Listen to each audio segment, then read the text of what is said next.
I will stop sharing.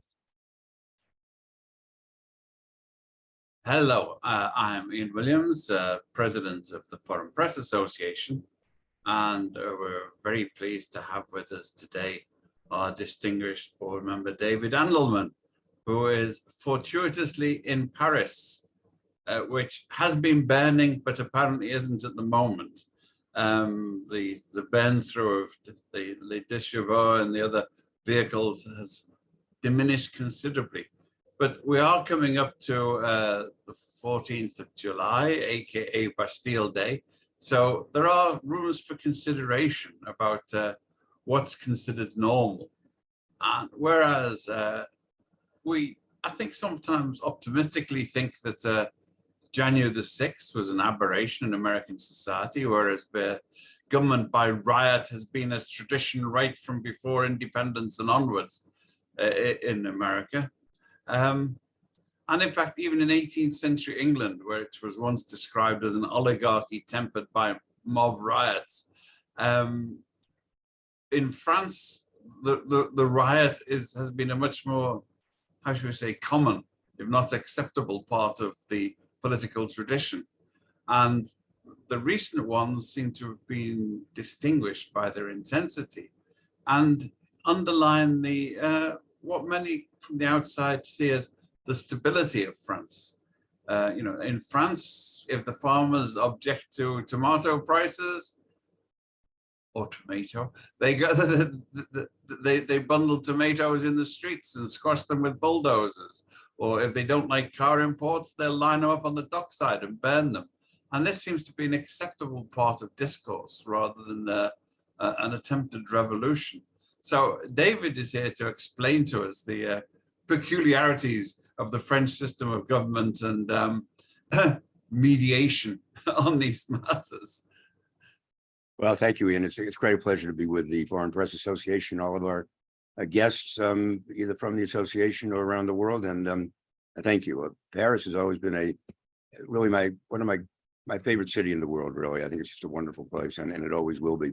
It also always will be a unique city in so many ways. And it's interesting, I've seen it change since I first arrived here to stay here in the 1980 with the beginning of the François Mitterrand administration. And we are still in the same building that we were then on the Rue de Solferino in the 7th arrondissement, just between the Seine and the Boulevard Saint-Germain.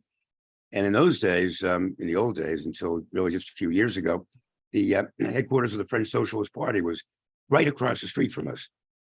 So whenever there was any kind of a upset, you mentioned tomatoes in the streets. Well, I actually was here one time when they dumped huge carloads of potatoes right in front of our door, because it was right in front of the headquarters of the French Socialist Party, and there was a dispute about the price of potatoes that they were fetching on the market, the pomme frite, what turns into a pomme frite. There have been pigs let loose on the Champ de Mars. There have been all kinds of horrible things along, and there have been 3 major sets of demonstrations just since Emmanuel Macron came into office. But if you look back at the history of this, the French have been going into the streets, taking their manifold beasts against their leaders, their bureaucracy, their state, since the time of the first revolutionary burst into Versailles on October 6, 1789, to the day 245 years earlier than I was born. And so I'll never forget that day. They carried off Louis XVI. Then at that time, he was 10 years younger than Emmanuel Macron is now. And that was the beginning of the French Revolution. Of course, it wound up really in the streets where the guillotine was set up and all sorts of people had their heads lopped off, both in the Place de la Concorde and at the Bastille. So they're used to this sort of a thing. And there are so many deep-seated fault lines in France that there's bound to be something to generate an issue that will send the French people into the street. But it also doesn't last long here. I mean, one of the reasons is I think the French love to demonstrate, but they have very little patience, very long term for carrying out a lot of things. They'd rather it's a lot of work demonstrating. Let's put it that way. You have to go screaming through the streets, shouting at the top of your lungs. There are signs to be carried up. It's a lot of work. So generally, for the most part, these demonstrations have had a fairly short shelf life, if you will. That was the case with the Gilets jaunes, the yellow vest movement. Very beginning of the Macron years, it was certainly the case of the retirement age. They were going to take the outrageous step of raising the retirement age by 2 years to 64 from 62. That sent everybody into the streets. But Macron was able, in some fashion, either to buy or legislate his way out of that problem. This current one is not a problem that anybody, any French leader back, to the time of de Gaulle and even before that, has ever been able to really fix. And that's the whole question of what is the role of the minorities. And before I let you ask your first question, Ian, after this, I just want to read to you a statement that was made to me by the Count Alexandre de Marange. Marange was the longest serving head of French intelligence. He was the counselor to presidents from Charles de Gaulle to Francois Mitterrand. And we were working on our book in the early 1990s, 30 years ago, the Fourth World War. And here's what he said to me. He said, the greatest, perhaps mortal danger for France is the vast community that is living within our nation, whose language we do not speak, whose religion we do not embrace, whose customs we do not understand or accept. And I do believe that's still France's greatest danger today. But, France used to pride itself on its inclusivity. I mean, they had a French, they had an African senator, Leopold Senghor, or 60, what? The bridge right at the end of our street of South Farino is named for Senghor, in fact, the Senghor Bridge. So, yeah. Yeah. So, I mean, on that level, they had an integration, and if you spoke French, you were one of us. So, what has changed? It's not just the religion, because there are, a lot of the Algerians, for example, fought for France, and it was their shabby maltreatment by the French government after the end of the war in Algeria that really started the train rolling for these suburbs filled with how should we say, the isolated or the marginalized. Well, they're still there and they're still marginalized, and that's the whole problem. The fact is that they've never really fit in. They don't look like your stereotypical French people. They don't sound like them. They certainly don't worship like them. It's very interesting. The same week that the the demonstrations over the murder of this young 17-year-old by a French policeman that touched off the latest demonstrations, the very week that happened was the week that the Conseil d'État, the highest court in France, outlawed or agreed to outlaw the hijab in any kind of public setting. So it's not allowed in schools or in school soccer tournaments or anything like that. So these are things that these are cosmetic things, but they're things that set this community apart. And it was easy when there were certain discrete communities back 30 years ago. These individuals were confined to certain communities. So you knew that there were certain communities in what was then called the Centre Rouge, the red belt around Paris, which was the communist area. There were individual communities. Well, now they're all, intertwined in amongst the rest of them. So Nanterre, which was in 1960, it was a horrible sewer of a place. It really became, a large part of that became very prosperous, but some of those people still remained there. So you have, the white middle class, upper class that are living right among these people who are not that. I'll give you one example on statistics, very interesting. I found in Nanterre itself, Nanterre, the top 10 percentile are earning 4 times what the bottom 10 percentile is. 4 times is their annual salary, and even then, that average at the top is only 40,000 euros a year. So what you have is really the marginalized middle class living with the truly marginalized people who they don't trust, they don't understand, they don't like, they don't really think they don't think that they should be among them, and that's the kind of that's the kind of sentiment that actually gets communicated all the way through the system. So called the redneck syndrome.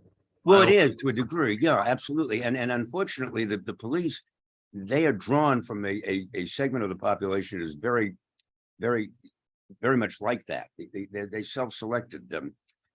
There's a French criminologist I know, who's really considered one of the leading criminologists of France. And he told me, so I can find it here. His name is Sebastien Rocher, and he said the police bear little resemblance to the societies where they work. The reason is self-selection, then selection by competition, then in the police academy, then by the peer group on leaving. The context plays more at the societal level. So the police who are actually the ones who are going to be shooting at the Nahels of the world, they don't come from his at all, from his milieu. They come more from the milieu of the people who don't trust Nahel and feel hostile to him and don't necessarily think that they belong in France, even though Nahel was born here and is a French citizen and so on. So, well, that sounds very parallel to the US and the UK at the moment, in the sense of the attitudes of the police. But I mean, I gather in France, let's say that they might have invented detectives and les gendarmerie, but they didn't really make any pioneering efforts in community policing, did they? well, that's very interesting you mentioned the gendarmerie, because there really are two police forces in France. There is the police municipale, which is the average cop on the street. Those are the ones who are really down in the communities and the ones that react every day and deal every day. And it was the police municipale who shot Nahel. And then there's the Gendarmerie Nationale. The Gendarmerie is it's really a military branch. It reports to the Ministry of the Interior, but it's actually a part of the French military, sort of a military police, if you will, or it's a National Guard or what have you. They are very, very highly trained, very selective, and they have practically zero categories of people that they never shoot anybody as they shouldn't shoot at.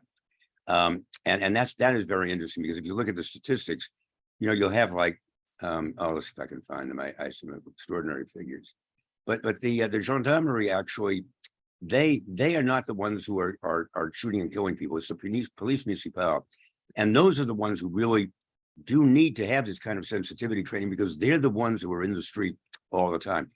But again, I don't think you can blame all of this on the police. It's not. It's not a police problem. It's a societal problem. And I think we have to recognize that, because the police come from society. Well, there's this other interesting inversion, is that whereas in, particularly in America, but to some extent in Britain, the immigrants and minorities were festering in the city centers, and the upper classes were in the suburbs. That's to a large extent been reversed in France, where the upper classes with the Gallic tenets and sensibilities we would expect of them live in the city center, and ban the outsiders to the suburbs. So it's very interesting. You're absolutely right. And the city of Paris has about a population of about 2 million people. The banlieue, as they call it, the suburbs, are 10 million. If you take that agglomeration of 10 million people, it is the largest urban center in Europe. In Europe, bar none, just the Paris suburbs, and they're very cut off, because there's no real good transportation between the center and the outskirts like that. So, but what is happening now is something very interesting. The Olympics are coming here next year. The Olympics are coming to Paris. They are building 68 new metro stations. They're extending the metro lines all the way out of the city into these areas around the city, large part because of the Olympics, but they'll be there forever. And what they will have the impact, I believe they will have an impact of tying those remote areas outside the city that have never really felt part of France or part of the city, tying them much more closely into the core. So I hope that could mean some changes in a lot of the attitudes on both sides, on the underclass and the upper class, of how they interact. I take it these projects are a little more rapid in their execution than in famous Manhattan, where it takes 20 years to build two kilometers of subway. You don't need all of the permits. I mean, once someone decides it's going to get done, it's going to get done. You don't need all the hearings and all of the community review boards and all of this kind of stuff. If the bureaucracy at the top says it gets done, it gets done. But, again, it can take a long time. The French don't necessarily work all that hard even when they have a project that's important. But I think a lot of them will be done by the time of the Olympics, certainly within the next 3 or 4 years. So it'll be interesting to see the changes at that point. Town planning in Paris has been very affected by riots over the years in a Darwinian way, both the boulevards, so that the cannons had a clear range of fire against the barricades. Well, not only the cannons, but not only the cannons, what they discovered also this time around, this is the first time I've seen this really used this way. Fireworks fired at the police, instead of being fired into the sky, fired this way at the police. Fireworks, Roman candles, that sort of thing, have been very effective in driving the police back. No policeman has been seriously injured, to my knowledge, by that, but it's very concerning to the Ministry of the Interior. And so the Prime Minister just the other day banned the private sale of all fireworks between now and Bastille Day, on the 14th of July. Now you can imagine how well that would go down in the US if they did that around the 4th of July, banning all sale of fireworks nationwide. But that's what she's done. So we'll see that since that happened, since a week or so, there have not been any more demonstrations.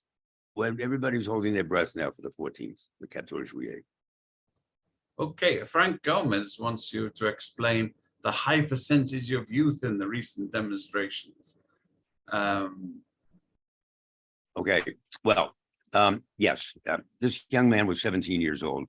There have been people arrested in this, and there have been thousands of people arrested. Some as young as 12 years old. I think mainly because, the youth in particularly from these communities feel the most disadvantaged. They see nothing for themselves. They see no path forward. They see no path towards the good life that they're watching on television every night, that they're seeing in the cinemas and so on. They don't see any way out of these communities, that they are locked in. So when they have time, this is a pressure cooker that's been built up. And when this pressure cooker, when the pressure finally gets to a degree where, as it did after the I call it the execution of this young man, he was shot in the head at a traffic stop. That's when these young people come out and they really express everything that's been pent up inside them. So yes, I think it's it's unfortunate, but there is a huge component of young people here. But remember, young people have always been at the forefront of a lot of demonstrations, except maybe the retirement age ones, because they don't think that much in advance. They're 20 years old. They don't think of what's going to happen when they're 60. But in 1968, remember, which was considered the revolutionary year in Paris, where the whole university system, the whole country shut down. That was launched by university students at the Sorbonne going into the streets. So they might not be 12, 14, 16, 17 years old, but they might be 20. And so the young people have always been very, very important forces for change in France. And in some ways that's good. I mean, they should be finding ways of channeling it more effectively, perhaps, but there we are.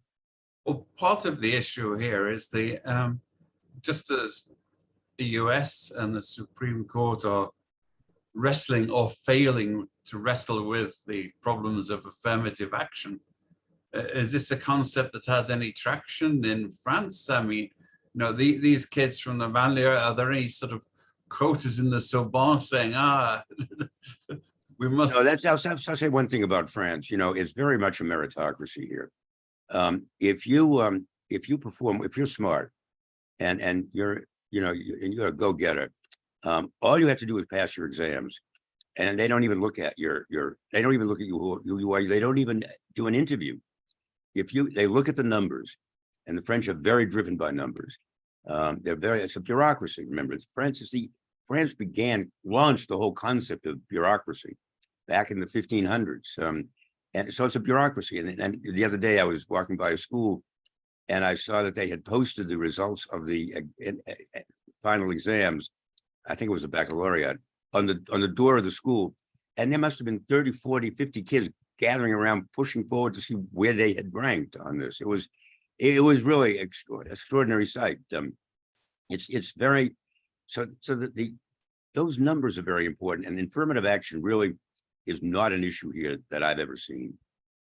But I remember one of my books was on the role of charities in Britain, and my chapter on the public schools, it was with great delight I discovered why public schools were public, and you had to have preparatory schools because entrance to public schools was based upon competitive examination in Latin and Greek.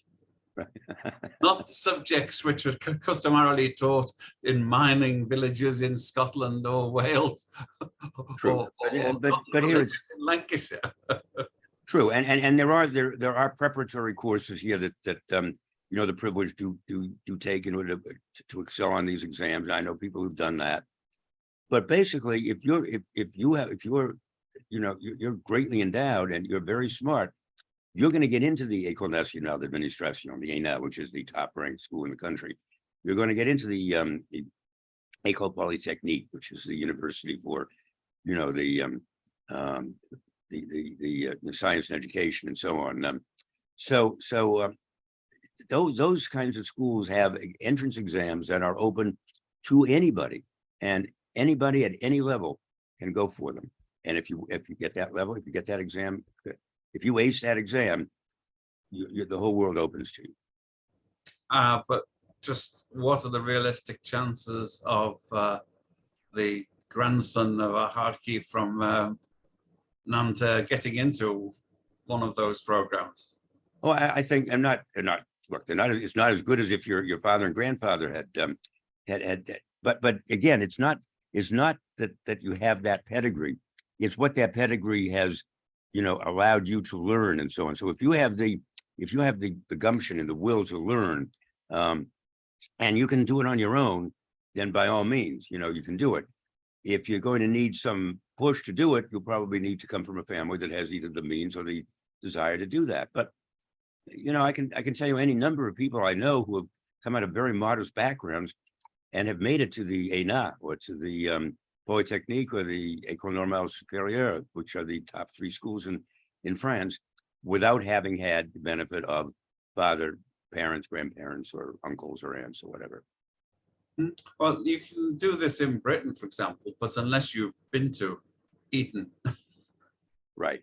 or Harrow, then you're still going to be the scholarship or the whatever, and you won't be in Boris Johnson's cabinet. Sure. Well, I don't know if that's something to aspire to, frankly, but that's another whole issue, right? Or Emmanuel Macron's cabinet, right? Yeah. Anyway, I think we've also got a question from Jeff Gold. Can you elaborate a bit on the training of the police and related authorities who've been implicated in this and other incidents? You know, like one of the first things their mayor would do when you've had your sort of 50th incident of a black kid being shot at a traffic stop by his police is to promise increased training and sensitivity.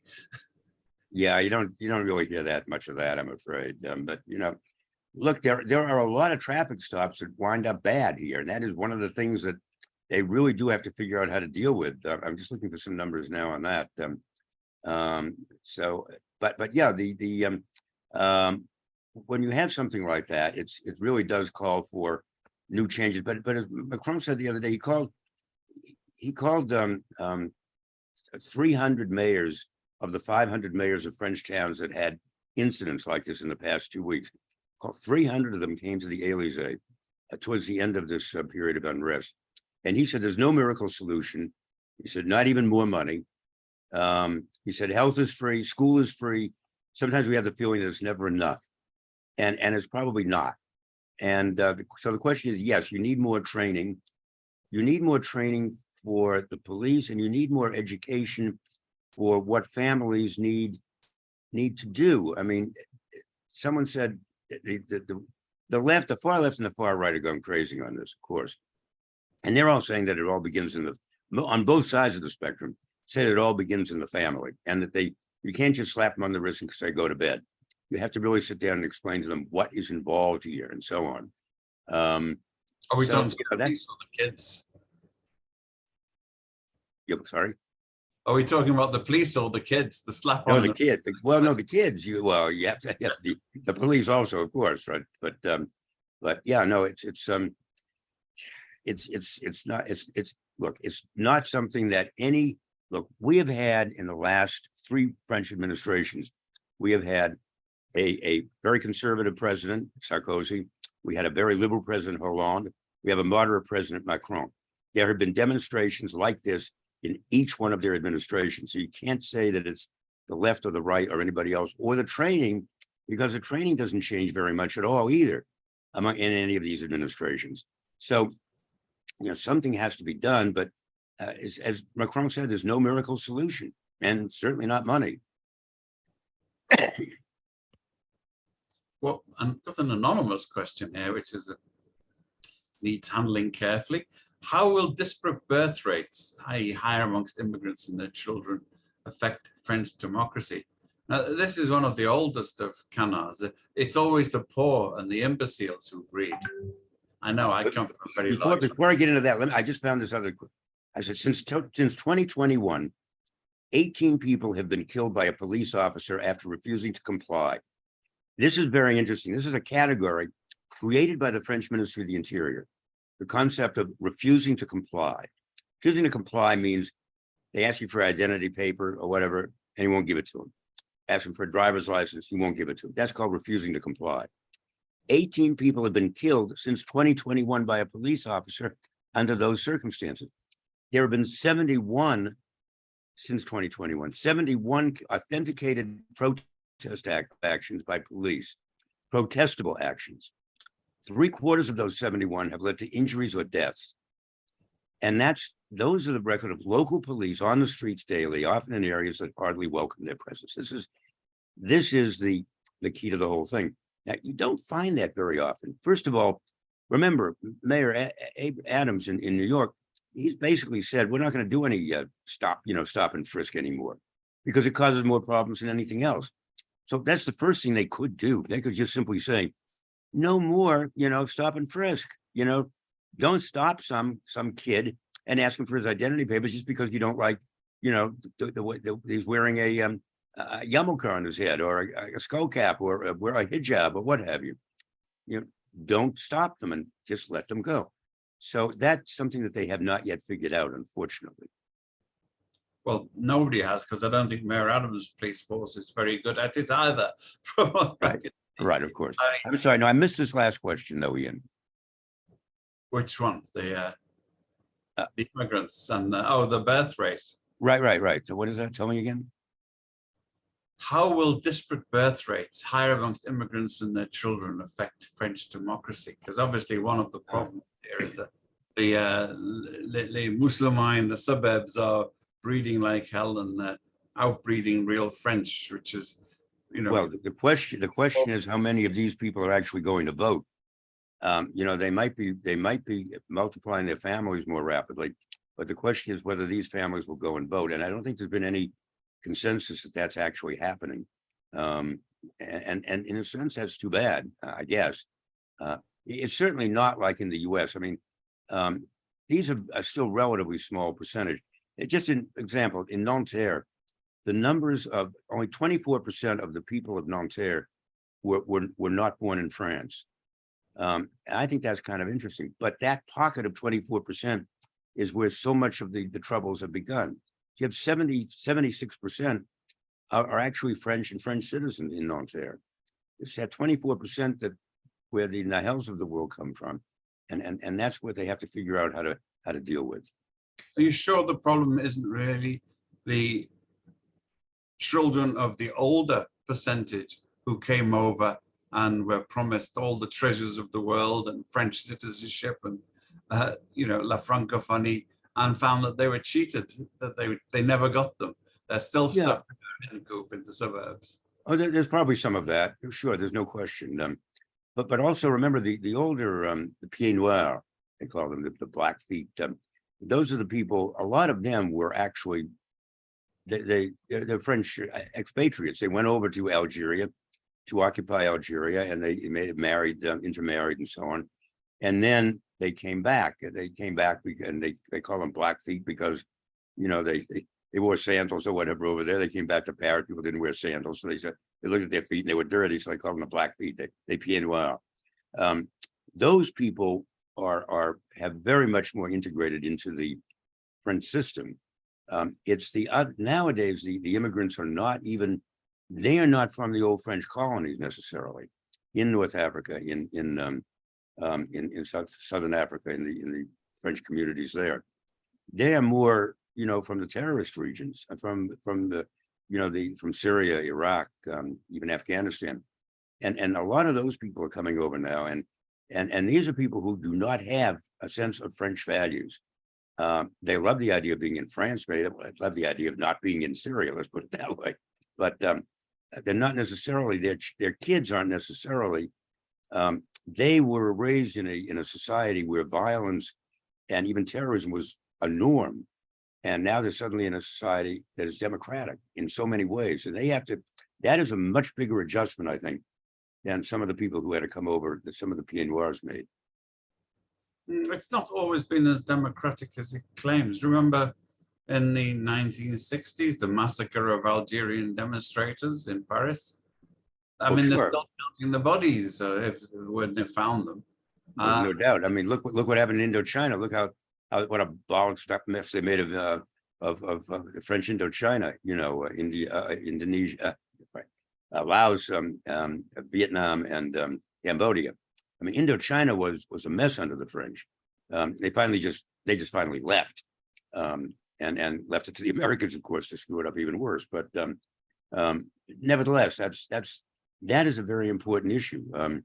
The French have gotten out of a lot of their colonies and just left them, and the legacy is not necessarily a good one. French, remember, used to be Syria and Lebanon used to be very much French territories, and but they've gone in very different directions from the rest of France and its territory and its old colonies. It's very rare to find French spoken there or Indochina now.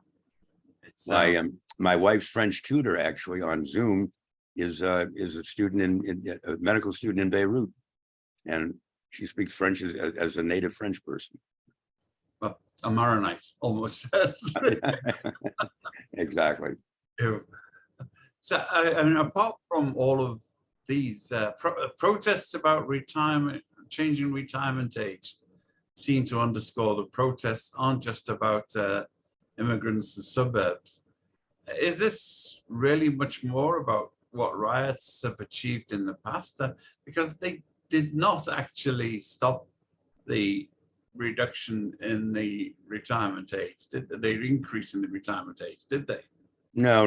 Macron's handled those other two very effectively. The Gilets jaunes, which originally had to do with gas prices and inflation and so on, he basically threw money at it, and the problem went away. Gas prices came down a bit. Inflation did not become the huge inflammatory issue that people thought it would. And the Gilets jaunes, yellow vests, they put the yellow vests back in the trunks of their car and off they went. The retirement age, he handled in a very astute legislative manner. He forced it through the legislature in a fashion that was probably not necessarily fully cricket, but it was legal. And then the Supreme Court, basically said, yeah, it's okay. And so, French just kind of shrugged their shoulders and said, well, in that case, there we are. So in those cases, he handled it very, very astutely. This is something else, because this is something that no other French person, any French president has succeeded in. It's a really kind of a third political rail, if you will, third rail of politics in France is this question of race and immigration and integration. Sarkozy raised the retirement age to 62 from 60. And there was a lot of bitching and moaning about it then, but it stuck. So now it's going to 64 from 62. It's still lower than almost any other country in Europe or in the Western world. So come on. I mean, and there are so many exceptions that you can retire. If you're in the Comédie Française, or you're dancing the ballet, you can retire like around 50 or 48, 50 years old, because it's been that way forever, and that doesn't change. So Practice my pirouettes. Right, exactly. Well, that actually goes back to the time of the Louis, because it was so hard to dance, when you're older, that they gave him an early retirement age. And, thank you very much for your service. Well, train drivers were a case in point, weren't they? Right, absolutely. And the question is whether you really want a 65-year-old with failing eyesight to be driving a train at 150 miles an hour. You don't, and that's why they have an early retirement age, no doubt about that. But once this moves on to what is your view of US media coverage of France and the demonstrations, which often match whatever the prejudices of the Inquirer have.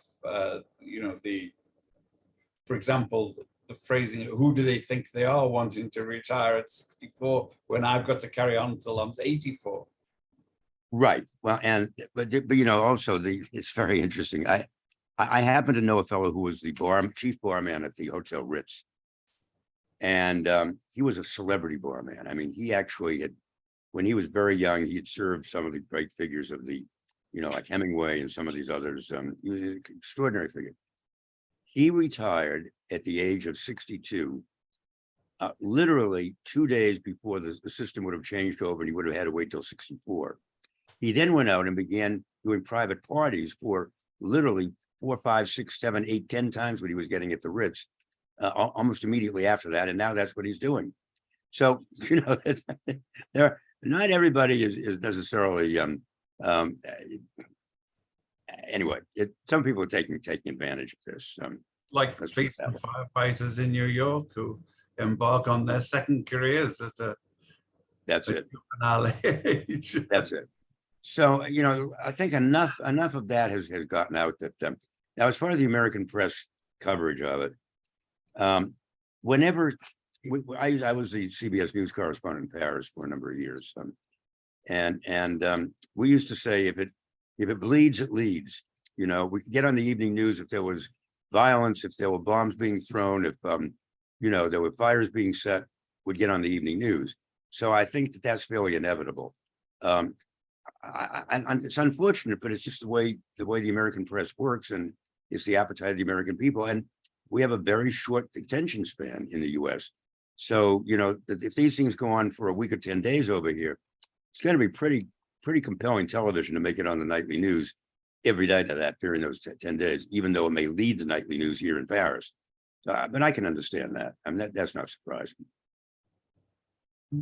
What about the overall impression that Americans have of La France?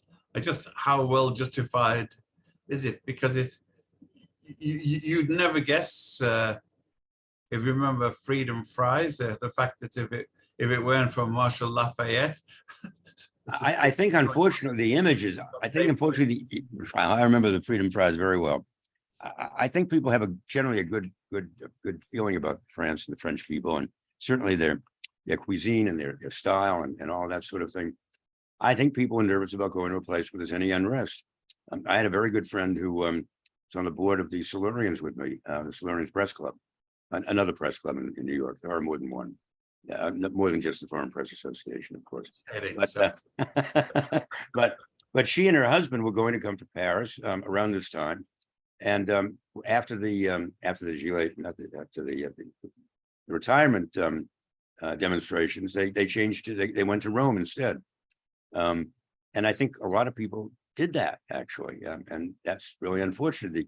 The British papers, I can tell you, had these big stories saying, what's going to happen now with all of the British holiday goers who want to go to the Riviera during their summer breaks.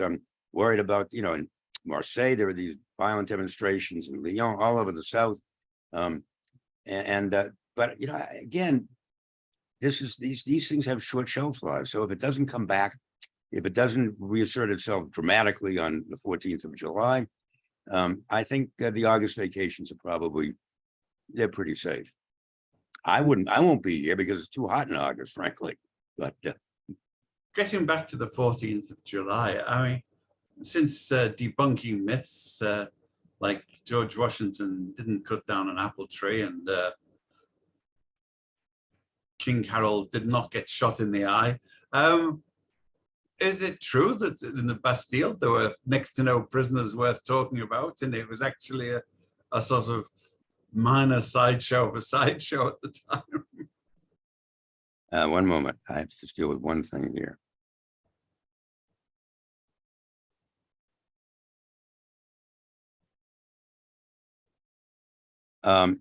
Yeah, the Bastille was kind of has been kind of oversold, actually, I think, in many respects. No, look, the Bastille Day is more than the Bastille, it's more even than the French Revolution. It's really, it's a national holiday like the Independence Day. And in many respects, it was the independence of France. France got rid of serfdom in those days in 1789. I have a good friend here, one of these really rock-ribbed French conservatives. He said, you know, the downfall of France came when they got rid of serfdom. We should bring it back. And there are people like that who still believe that they should bring back the royalty in France. And that's a huge problem. But so the Bastille is a symbol. There's no doubt about that. Now remember, the French Revolution went completely crazy in its latter days and became really a cauldron of vicious backbiting and revenge, and that's when the guillotine just went crazy. So it's like Washington without the guillotine. Sorry, like Washington without the guillotine. Well, exactly. January 6th without the guillotine. Yes, exactly. But this is one other thing, and then we'll wrap it up. Do you know when the guillotine was last used in France? 1970. 1977. It was used on a Tunisian immigrant who had killed a French person. And after that, in around 1981, Mitterrand, by statute, banned the use of the guillotine in France. But it did not become part of the French Constitution until 2001. It became a part of the French Constitution that the death penalty was abolished. But as long as the death penalty was involved, the guillotine was the method of putting people to death in France, if you can imagine. Well, it was the humane way, wasn't it? I guess it's rather appalling. The alternative is you were dangling on the end of a rope, slowly choking, or you were being broken on a wheel bit by bit, or being pulled apart by horses. Hey, what's to choose? The French are still a wonderful people. It is a marvelous country. I can think of no better place in the world that I would want to actually visit or live. And so here I am. Voila, vive la France. There we are, heads off to the French from David. Thank you from the forum. Thank you, David. This is Ian Williams. It's been a privilege, and I've enjoyed very much. And by the way, I would encourage everybody to read my Substack page, subscribe to it, Andelman Unleashed on Substack. And I have all sorts of amazing things about France and all over the world, all over Europe, every week. And there'll be more coming as we go on. And it's all free right now. There'll eventually be a paid tier where I have some really exciting features and so on. But it's really something to watch and read. This is a gratuitous public service announcement. No money has been. Okay. Thank you, Ian. Thank you again. Pleasure. Thank you, everyone. And please look in on Friday when we're talking to our former guest, Carrie Gillam, who has been embroiled for all of these years in the toxic chemicals in the water, and how lobbyists for the chemical companies have not just been suborning politicians to get the legislation through, but have been going straight to the source and buying scientists to get the reports that they wanted. So that's this Friday. Carrie Gillam on the chemical on the chemical lobby. Please look in on that. Thank you very much indeed. Thanks again, David. Bye. Thank you, Ian.